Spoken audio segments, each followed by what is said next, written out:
Hi everyone, this is Andrew DiCarlo with MTNA, and in this video I'm going to give you an overview of the RDS Explorer and how you can use that in your KnxHx application that you're building this weekend. So here I am at our KnxHx Rich Data Services website, and if I come down to this section, this has a lot of resources to get you started.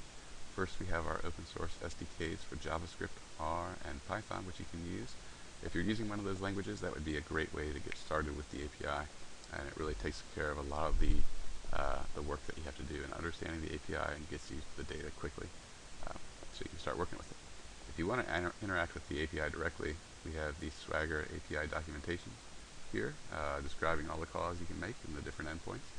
And then we also have a Postman Quick Start guide that has some concrete examples of some API calls and how to use them, so that should get you up and running soon. So, like I said, I'm going to look at the Explorer and how you can use that to get started with your project.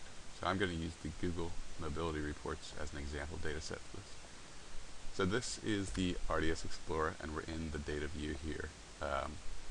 So this is really a record level view of all the data that's in this data set. It's for the entire country. We have all the states and then their counties broken down by state.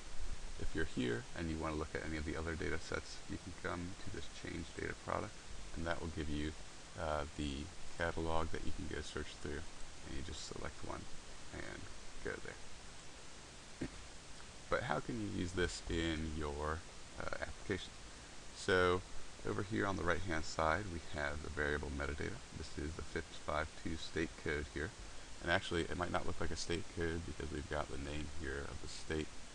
That's some of the metadata coming through, so that's the code value, or the code name. But if I wanted to look at the values, this is what's actually in the database. So this is the FIPS state code, and if you were to download or make a call for this, this is what would be coming back if you don't use our inject parameter, inject metadata. But with the metadata, you'll see something like this. So over here on the right hand side, we have a list of all the codes and the values that they have, and then their code names that are going to be showing up in the UI here. So let's say I wanted to use this in my application this weekend, and I wanted to get the mobility reports for the state of Tennessee.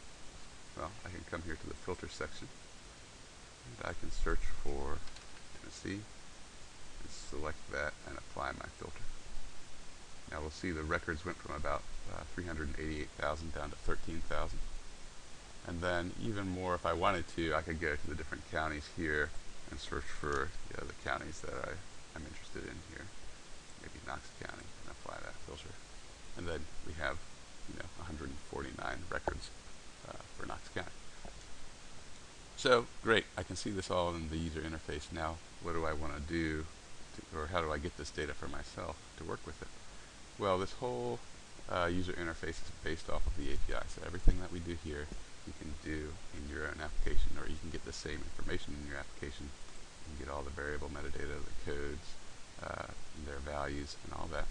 And we have this little code snippet generator up here. If I click on that, the first thing we're going to see is the API call that was made to get the data set that we're looking at. So if you wanted this data set and you just wanted to take a look at it in the API, or make the same API call, here it is right here, and here's the data that's going to be returned to you.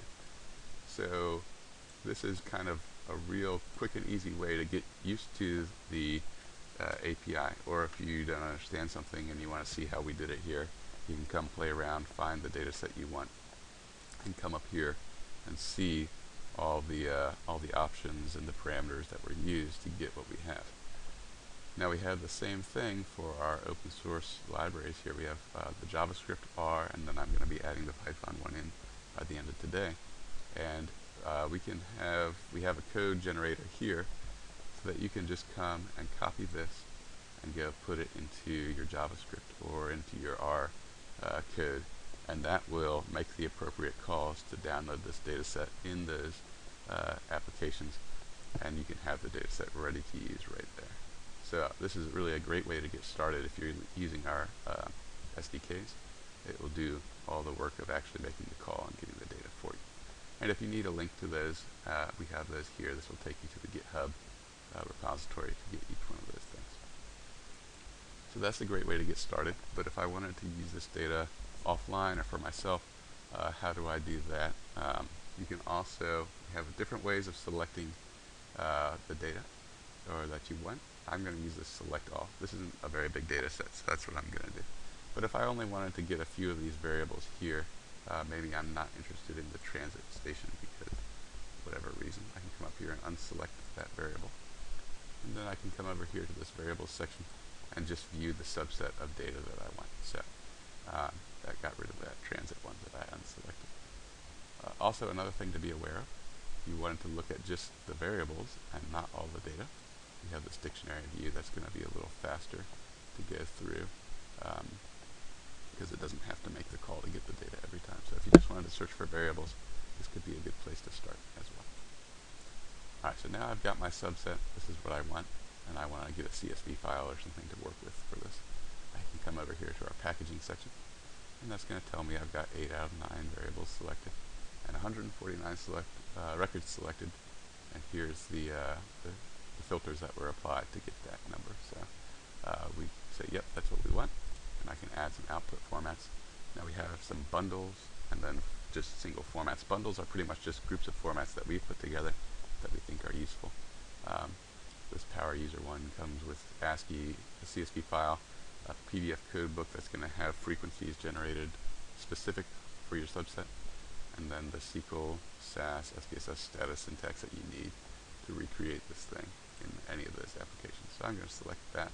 You can also come over here and just add individual files if you wanted, like an Excel file or just a specific single file. You could do that as well.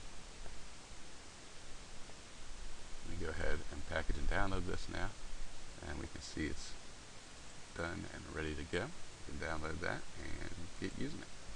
So, yep, that's just a really basic overview of the RDS-Explorer. If you have any questions at all, there's a lot here that this can do that I haven't touched on, so feel free to come talk to me or one of my colleagues about everything else the Explorer can do. Thanks for watching.